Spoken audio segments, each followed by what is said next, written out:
the Bible does not mean what it says, То есть, и если я могу так сказать, ну, то есть, по-вашему, Библия не значит то, что она говорит. and the interpretation is just based upon your imagination. И истолкование, получается, основывается лишь на вашем воображении.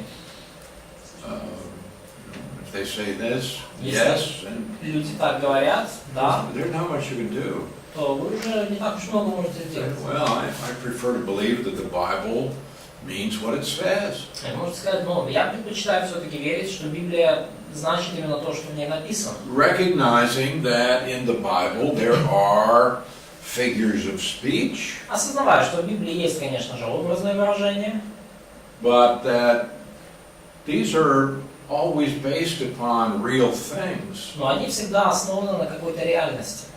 I mean, when the Bible says that God covers us with His feathers, Когда Библия говорит, что Бог, Он как бы крыльями своими покрывает нас, укроемся в крыльях Его. yeah. Does God have feathers? Есть ли у Бога крылья? Well, the Bible says He does. Ну, Библия говорит, что Бог We есть крылья. understand that this is a picture of a bird providing protection for its young. Но надо понимать, что это образ птицы, которая защищает своих птенцов. So we have figures of speech in any language. Поэтому в любом языке есть образное выражение. We understand И these. мы это все понимаем. Мы их прекрасно понимаем. But to try to interpret the Bible in a non-literal way, Но попытки истолковывать Библию не буквально, when it says that we have this temple and its dimensions are 4,500 cubits, когда говорится, что у нас вот есть храм, и он в длину и в ширину 4500 локтей. say, well, there is no real temple. И говорится, что ну, нет, по-настоящему. That's just talking about God dwelling in our hearts. И тут говорится просто о том, что Бог пребывает в сердцах наших. And then you have to imagine what the 4,500 means. И потом вам нужно как-то вообразить и объяснить, откуда взялись 4500 локтей. No. The Bible makes perfectly good sense when you interpret it literally. И если вы истолкуете Библию буквально, то все в ней прекрасно укладывается. Or maybe we say interpret it normally. Я бы даже сказал, может, не буквально истолковывайте, а нормально истолковывайте. You pick up a newspaper and you read it and you understand what the language is saying. Вы открываете газету, вы читаете, и вы понимаете, что, о чем говорится, что пытаются люди донести с помощью языка. Do they ever use figurative language? Используются ли там образные выражения? Of course. Да, конечно. We don't have a problem with that. У нас никаких проблем нет с этим. So, Вы I не just ставите ask камни people. на камни. yeah, I just ask people Я просто спрашиваю людей,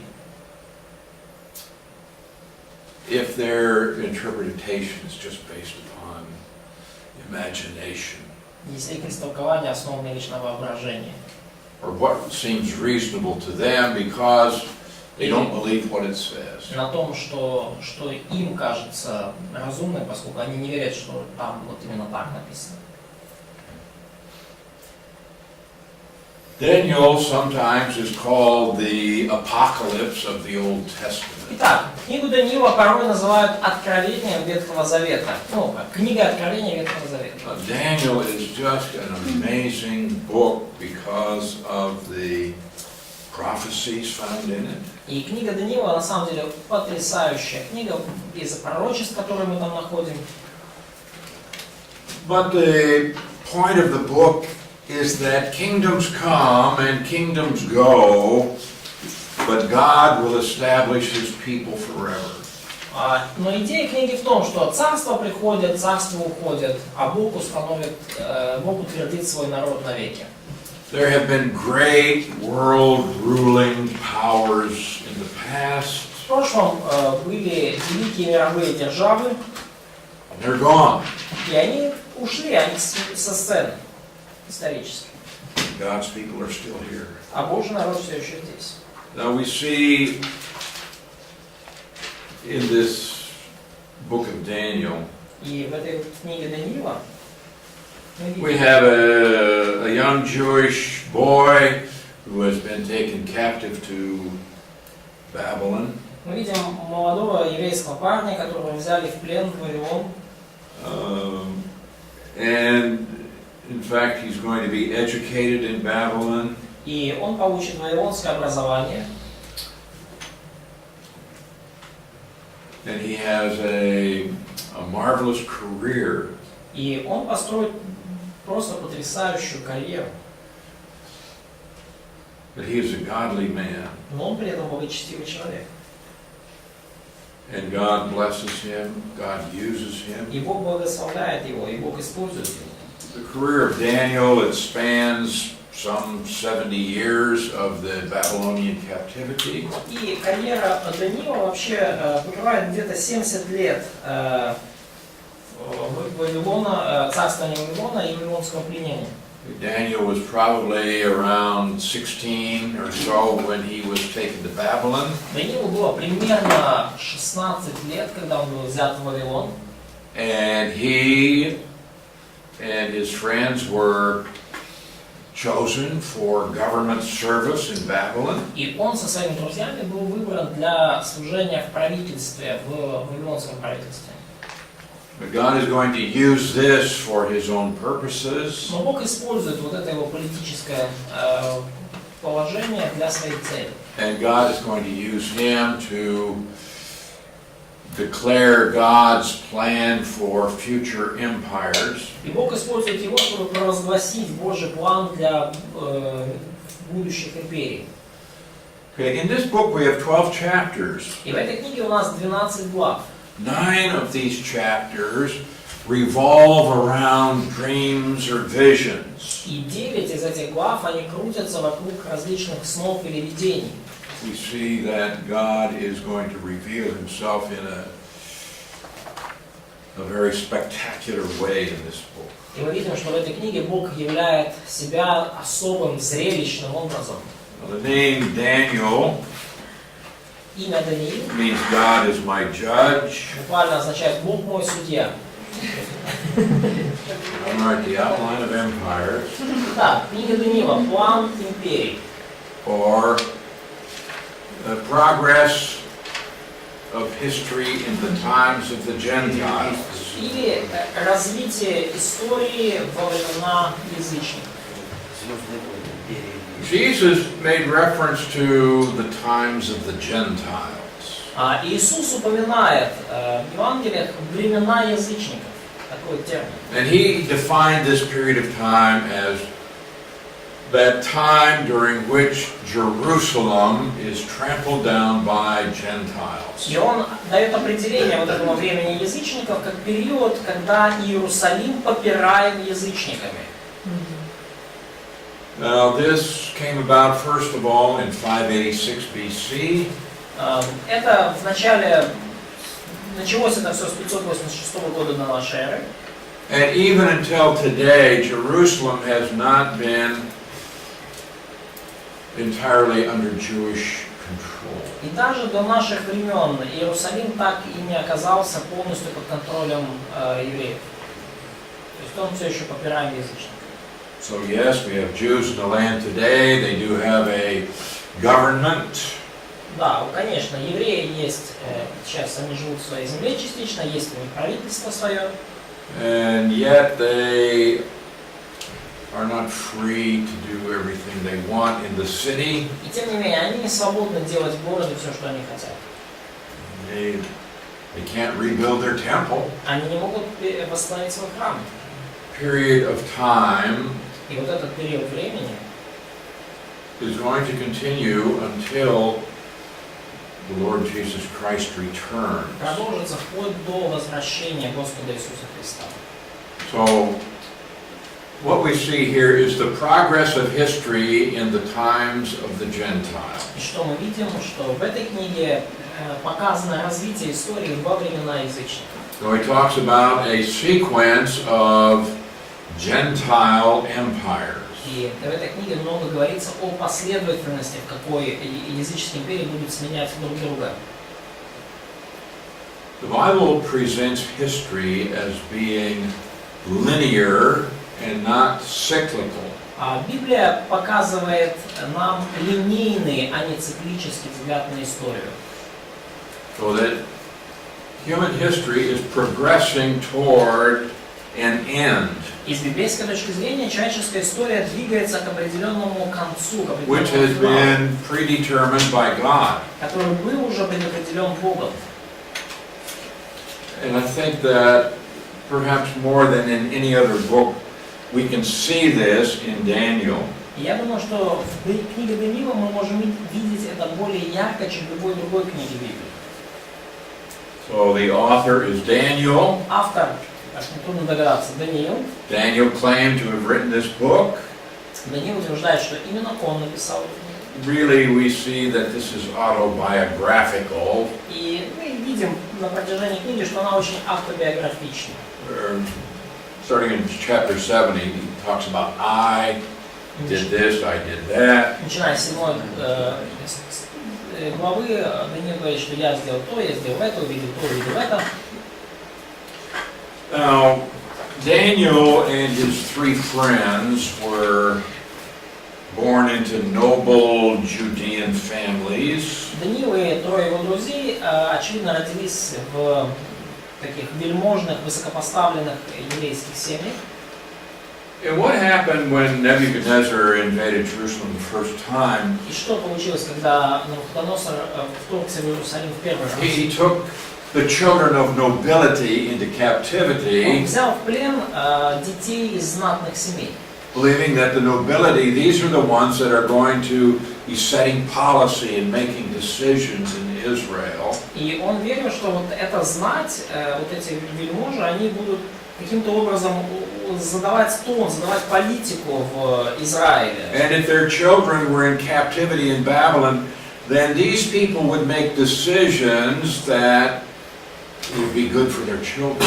И расчет был такой, что поскольку дети вельмож, знатных людей находятся в Вавилоне, то эти вельможи будут принимать решения, которые будут на благо их детям. And the idea is we don't want to rebel against Nebuchadnezzar because he has our children. Идея в том, что нам не стоит, наверное, бунтовать против Навуходоносора, поскольку у него наши дети находятся. No, that was a frequent practice. They had other customs too. Это была распространенная практика, были и другие обычаи. For example, to make a political treaty with another country, oftentimes you would give your daughter in marriage, or you would marry one of their daughters. Порой для того, чтобы заключить политический союз с какой-то страной, или вы отдавали в жены свою дочь, либо они вам свою дочь в жены. See, this would be like President Poroshenko arranging a marriage of his daughter with Иванка Трамп. Vladimir Putin. Владимир. Sorry, yeah. Yeah, so that in that way Russia would not be inclined to invade this country or vice versa. То есть, представьте, что если бы там одну из дочерей Порошенко отдали бы замуж за Путина, да, это была бы как бы гарантия того, что Россия не будет вторгаться в Украину. This is one of the reasons why Solomon had so many wives. Но это одна из причин, по которой у Соломона было так много жен. In many cases it was because of political alliances. Во многих случаях это было именно из-за политических союзов. When there had been an invasion, oftentimes they would take the noble children into captivity in order to ensure that the country would pay taxes. Но когда в то время, когда какая-то держава вторгалась в другую, они часто брали в плен детей вельмож, детей знати, чтобы удостовериться, что страна, подчиненная, будет платить налоги. So the date of writing is about 537. А дата написания примерно 532 год. It's estimated this is the time when he wrote the book. Мне кажется, что именно в это время он написал книгу. So he would have been taken captive in what year? В каком году Даниил был взят в плен? 605. 605. Okay. Да. So what we have here is a period of about 70 years. Что мы видим в книге, показывается промежуток порядка 70 лет. So we could say that the events go from 605 to 537. И мы можем сказать, что события книги это с 605 до 537 года. What happened in 538? А что случилось в 538 году? Daniel chapter 5. Даниила 5 глава What случилась happens in Daniel chapter 5? в 538 году. А что случилось в Даниила 5 главе? Handwriting on the wall. Что там, помните? Рука, пишущая на Kingdom стене. fell. Царство пало. Babylonians Да, На его да, месте стал cease. Перс. да. Вавилон, до свидания. Title of the book, of course, Название, it's named after the author. конечно же, она названа по имени автора. So the name means God is judge or God is my judge. И название книги Даниэль означает, что Бог есть судья, либо Бог мой судья. When you see this L in a name, Когда вы видите в имени вот эту концовку Эль, as in Daniel, Ezekiel, Даниэль, Иезекиэль, буквально, Михаэль. Майкл, many много таких, names, it comes from L, то вот имя видно происходит вот от which is the Эль. Hebrew word for God. Да, еврейское слово для обозначения Бога. You also find a number of names, particularly Assyrian or Babylonian, И также мы видим множество имен, особенно сирийских или вавилонских, that have the word Bel in them. в которых есть вот эта частичка Вал или Бал или Бель. Yeah, you have Belshazzar. Валтасар или Балтасар на английском. This is from their word for God, Baal. Это имена происходят от их термина для обозначения Бога Ваал. So Баал. they use the name of their God in giving names. Поэтому они использовали имена своих богов для имен, для того, чтобы давать имена людям. All right. The theme and the purpose Итак, тема и цель книги. show God's sovereign power as the one true God.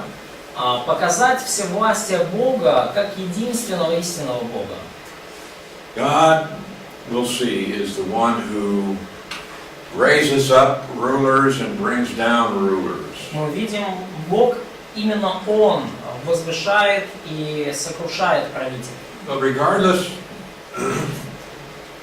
of who is the world ruling power, God is going to keep His promises to Israel. Независимо от того, кто в данный момент является ключевой мировой империей, Бог все равно исполнит свои обетования Израилю. So Daniel was written to encourage Jews in exile, И книга Даниила была написана, чтобы ободрить находящихся в изгнании евреев, and also for Jews after the exile, но также она была написана для евреев, которые уже пережили изгнание, to show them that God continues to have a plan for them, чтобы показать им, что Бог продолжает воплощать свой план для них, and God is going to fulfill His plan. и что Бог исполнит в конечном счете этот план. So this is demonstrated numerous times in the book of Daniel. И в книге Даниила это продемонстрировано множество раз. Key word, Ключевое слово. words king and kingdom recur over and over again. Слово «царь» и «царство» встречаются снова и снова. But the key idea really is the fact that God has a plan for Israel, Но ключевая идея в том, что у Бога остается план для Израиля, which will end in the establishment of God's king over all the earth. и этот план завершится установлением Божьего царя, Мессии в качестве правителя всей земли. Okay, we want to take a look at some key verses. И давайте взглянем на некоторые ключевые стихи. Daniel 2:20 through 22. Стихи. Даниила 2 глава с 20 по 22 стих. Blessed be the name of God forever and ever. Сказал Даниил: да будет благословенно имя Господа от века и до века. Wisdom and might are His. Ибо у него мудрость и сила. And He changes the times and the seasons. Он изменяет времена и лето. He removes kings and raises up kings. Низлагает царей, поставляет царей. He gives wisdom to the wise Дает мудрость мудрым and knowledge to those who have understanding. и разумение разумным. I think this is such a significant verse. Я думаю, это настолько важный и значимый стих. God raises up kings, He brings down kings. Бог возвышает царей и низлагает царей. That's God's business. Это Божье дело. And I don't have to try to get in God's way. И мне не нужно пытаться вмешиваться в Божьи пути. And try to raise up a king or bring down a king. И пытаться поставить своего какого-то правителя или свергнуть того, который мне не нравится. He reveals deep and secret things. Он открывает глубокое и сокровенное. In the days of these kings, the God of heaven will set up a kingdom which shall never be destroyed. А во дни тех царств Бог Небесный воздвигнет царство, которое вовеки не разрушится. The kingdom shall not be left to other people, И царство это не будет передано другому народу. but it shall break in pieces and consume all these kingdoms, and it shall stand forever. Оно сокрушит и разрушит все царства, а само будет стоять вечно. So kingdoms come and kingdoms go. Царства приходят и уходят. Might be here for 100 years, 200 years, 300 years. Они могут доминировать 100, 200, 300 лет. And it goes. И потом уходят. Сходят с мировой арены. No longer a great power. И какая-то страна, которая была на коне еще And in 100 some лет назад, cases they have disappeared уже altogether. больше не является ключевой мировой империей. Иногда они просто исчезают с лица земли. He says God is going to establish a kingdom that will never be replaced. Но Бог говорит, что Даниил говорит, что Бог установит такое царство, которое никогда и никем уже не будет свергнуто или заменено чем-либо. Chapter 4, verse 17. 4 глава, 17 стих. Notice he says, starting in the middle, in order that the living may know that the Most High rules in the kingdom of men and gives it to whomever He will and sets it over the lowest of men. 4.14 в нашем тексте. «Дабы знали живущие, что Всевышний владычествует над царством человеческим и дает его кому хочет, и поставляет над ним уничиженного между людьми». The Most High rules in the kingdom of men and gives it to whomever He wills. Всевышний владычествует над царством человеческим и дает его кому хочет. So you may get a leader of your country and you don't like him. И может быть у вашей страны руководитель, вы его выбрали, но со временем разлюбили, не нравится он вам больше. God is the one that put him in that position. Именно Бог поставил его в это положение. For good or for bad. На эту должность. На благо или на зло. For a blessing or a cursing. Для благословения или для проклятия. My responsibility is to please God under that king. И моя ответственность угождать Богу во время правления этого правителя, или царя, или президента. Okay, 7:14. 7.14. Then to him was given dominion and glory and a kingdom. И 7.14. И ему дана власть, слава и И ему дана власть, слава и царство. That all people, nations, languages should serve him. чтобы все народы, племена и языки служили ему. His dominion is an everlasting dominion which will not pass away. Владычество его, владычество вечное, которое не придет. His kingdom the one which will not be destroyed. И царство его не разрушится. See, God has a plan У Бога есть to план establish a kingdom установить свое царство, that will not pass away. которое не придет и не разрушится. Of course, the passage in Daniel chapter 9, И, конечно же, знаменитый отрывок в Даниила 9 главе, where we are told that 77s are determined for your people and your holy city. где сказано, что 70 седьмин определены для народа твоего и для святого города.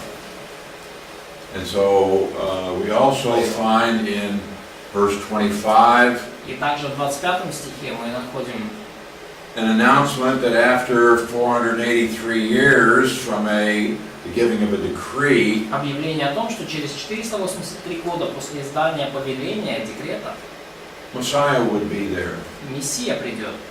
But after those 483 years, Но после 483 лет Messiah would be cut off, reference to the death of Christ. Мессия будет предан смерти. Это указывает нам на смерть Христову.